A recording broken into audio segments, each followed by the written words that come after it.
tahunnya. Suka dukanya ngebangun dari nol sampai sekarang nih dok, sukses. Aduh, suka dukanya banyak banget ya. Athena Group itu saya bangun benar-benar dari nol banget ya. Dari klinik yang cuma ada di daerah, saya bukain untuk istri sampai akhirnya jadi seperti sekarang ya. Suatu jadi kebanggaan lah untuk saya bisa kasih suatu klinik yang berkualitas untuk masyarakat ya. Dan kabar baiknya mungkin sekitar tahun ini atau tahun depan nanti kita akan benar-benar go internasional. Lika-likunya seperti apa sih dok, bisa diceritain, dibagikan? Nggak begitu banyak sih ya. Jadi dari Athena itu dari awal kan saya melakukan edukasi ya tentang skincare abal-abal, tentang skincare berbahaya. Dulu pada waktu zaman dulu tuh kan banyak banget yang masih jualan pakai merkuri, polosan ya. Jadi zaman dulu pokoknya kalau jual polosan kayak gitu orang masih percaya itu katanya Bepom ya. Jadi kan dari awal kan saya melakukan edukasi ke sana ya. Pelan-pelan saya berusaha memberikan contoh juga mana yang baik, mana yang benar, berjualan dengan baik, bikin klinik yang baik. Jadi seperti sekarang lah. Dok, masih sering nggak sih dok kamu maksudnya edukasi di berbagai media YouTube kamu pribadi atau gimana sih dok sekarang dok? Kalau menurutku setiap edukasi itu kan ada zamannya ya. Saya mencoba visioner ke depan ya. Soalnya kan edukasi ini kan sesuatu hal yang boring ya cukup ya. Kalau misalnya hampir nggak ada ya satupun konten kreator edukasi yang melakukan edukasi itu selama 5 tahun berturut-turut bisa sukses jaya ya. Saya juga manusia biasa yang melihat hal itu juga. Jadi kalau pengen berkembang ya nggak cukup hanya edukasi. Mungkin saya awalnya kan edukasi ya, tapi lama-kelamaan kan berkembang menjadi konten kreator, menjadi sesuatu hal yang berbeda, bahkan memberanikan diri bikin podcast, yang lain sebagainya. Sehingga saya bisa menyelipkan beberapa unsur edukasi yang lain juga di dalamnya. Kalau cuma edukasi doang ya, kita realistis sih, edukator itu tidak disukai oleh masyarakat, penontonnya juga sedikit, nanti lama-lama tenggelam dan nggak ada yang nonton, percuma juga kan. Intinya kan siapa yang nonton kan, makin banyak yang nonton kan makin baik berita tersebut akan bisa disebarkan. Karena berani buat ini, berani buat itu, akhirnya jadi cukup besar seperti sekarang. Dan ke depan kalaupun ada hal-hal sensitif yang harus saya kasih edukasi, lebih mudah didengar oleh orang lain. 11 tahun mau dibawa kemana gitu dok, atau mau ada apa lagi? Gebrakan apa nih dok? Gebrakan dari sana lebih banyak lagi. Memang targetnya di 2025 sampai 2026 nanti kita akan go internasional. Jadi ada kolaborasi dengan China. Ini juga saya ada kolaborasi dengan di Korea, dan di tengah tahun nanti kita juga ada kolaborasi dengan Thailand nanti. Jadi memang kita tahun ini fokusnya ada di internasional. Dok, makin sukses kan makin banyak angin yang menurut Pak. Gimana nih, banyak orang yang sirik juga sama dokter. Nanggapinnya gimana sih dok? Saya juga baru sadar sih. Pasti kan kita pasti ada kekurangan ya, pasti ada kesalahan. Saya juga bukan manusia yang sempurna, pasti ada kekurangan, pasti ada kesalahan. Dan saya sadar ketika kita menjadi besar, cobaannya juga besar, tuntutan juga orang jadi lebih tinggi, jadi lebih besar. Nggak apa-apa, bagi saya prinsip hidup saya satu, kalau misalnya salah ya kita perbaikin, karena manusia kan tempatnya salah, tempatnya kurang ya. Bahkan yang jelek kita perbaikin, yang bagus saja kurang kita perbaikin kok, yang sudah bagus kita buat lebih bagus lagi kok, nggak ada masalah.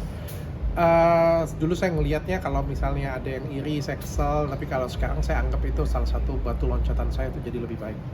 Saya percaya apapun yang dikasih, ini adalah satu cobaan, ada satu langkah buat saya jadi manusia yang lebih baik, jadi brand yang lebih baik untuk masyarakat. Dok, bahkan bisa dibilang tuh semakin dirimu meninggi, makin banyak cobaan. Salah satunya yaitu sempat juga dilaporkan oleh dokter. Gimana tuh dok? Ya nggak apa-apa. Kan setiap warga negara berhak untuk ngelaporin ya, nggak apa-apa sih, aku nggak jadi masalah. Nanti biarkan aja di proses hukum yang membuktikan ya. Dokter juga sempat ngelaporin dokter, seperti apa sih dok? Karena update-nya gimana dok? Update dari laporan dokter. Terakhir kemarin mediasinya gagal kan, dia nggak datang di mediasi, cuma itu aja sih yang aku tahu. Dia takut apa gimana sih dok akhirnya nggak datang? Waduh, aku nggak berani spekulasi, kalian nih kompor.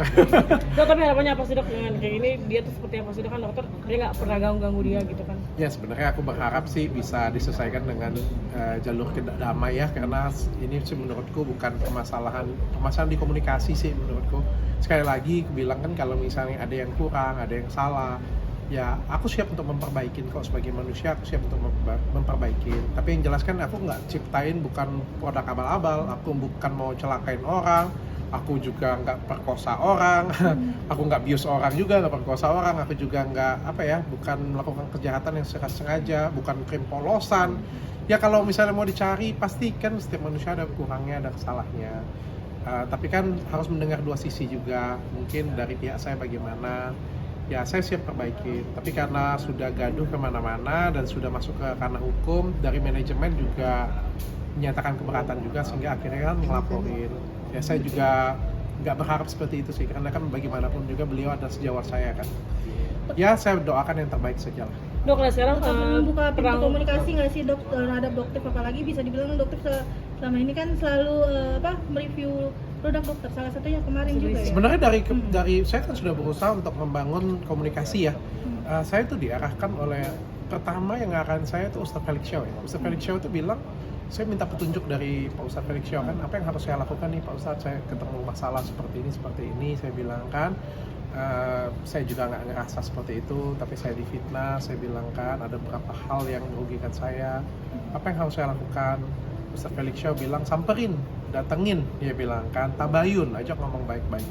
Tapi beliau juga nggak bersedia kan, bahkan beliau mengontenin kemana-mana, ya nggak apa-apa kan, itu kan adalah itikat baik saya untuk oke, kita komunikasi yuk berdua yuk, kalau nggak kita tanpa kamera juga boleh kayak gitu, punya ngobrol, apa yang memang saya kurang ya saya bisa perbaiki, saya perbaikin. Kalau misalnya saya punya alasan, saya akan nyatakan langsung kayak gitu apa masalahnya, supaya industri kita kan jauh lebih baik sih, intinya sih itu sih, supaya industri kita tuh bukan kacau, bukan huru-hara, jadi lebih baik lah inti kayak gitu. Tapi kan beliau tidak bersedia, nggak mau ya, bahkan kemarin juga mungkin beberapa masyarakat agak lupa waktu di podcast dengan Densu kan beliau yang ngundang dan nantangin berkali-kali kan, tapi itu nggak datang juga kan. Dan saya tuh berat hati untuk saya datang ke podcast tersebut, sebenarnya saya nggak mau, tapi ya demi untuk bisa komunikasi ya udah kita datang. Tapi kan beliau juga nggak datang pada saat itu.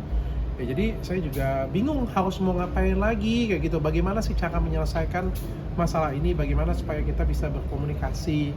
Dan akhirnya ya masuk ke masalah hukum. Kalau sudah masalah hukum ya sudah, biarkan hukum aja yang komunikasinya via hukum saja. Dokter, ada Dok, arah skincare mungkin seperti apa sedikit. sih dok sekarang, peran skincare-nya makin Sedih ya turun. kalau kita ngelihat kan secara umum industri skincare di Indonesia kan ada penurunan ya, seluruh baik yang huru-hara ataupun juga yang tidak huru-hara semuanya mengalami penurunan. Dan kalau kita ngelihat juga skincare yang naik justru adalah skincare China. Cukup sedih sih saya ngelihatnya sih, bukan hanya skincare sih, klinik-klinik kecantikan juga berdampak, membuat industri lokal di Indonesia juga lesu saya ngelihatnya. Itu yang buat saya tuh sedih loh kayak gitu, karena saya ini yang salah satu yang melakukan edukasi dari awal ya. Saya cinta banget dengan industri ini. Ketika saya ngomongin skincare abal-abal pun saya nggak babat habis semuanya. Saya cuma ngomong itu berbahaya, saya ngingetin masyarakat itu berbahaya tuh, saya nggak babat habis industrinya. Bahkan industrinya kan berkembang terus kan akhirnya kan. Yang saya benci itu adalah ya skincare abal-abalnya. Kalau kayak sekarang kan jadinya kemana-mana, yang jadinya huru-hara sampai ke, saya nggak tahu ya, hal-hal pribadi juga kan dikomentarin. Ya, menurut saya kalau misalnya kita nge-review skincare abal-abal, kasih edukasi tentang skincare ya edukasi aja. Kalau saya mau edukasi nih ya, narkoba itu jelek nih, ya sudah kasih edukasi aja, nggak perlu saya ceritakan sampai yang ngejualnya istrinya apa, sampai yang ngejualnya ke apa namanya umrohnya bagaimana, ngebiayain siapa atau belinya apa. Saya pikir itu nggak tepat ya kalau menurut saya sih ya. Dok, mungkin mengenai terkait, Ayu Aulia yang baru saat ini podcast dengan dokter, mungkin seperti apa sih kemarin ceritanya nih? Jangan lupa. Dikit aja.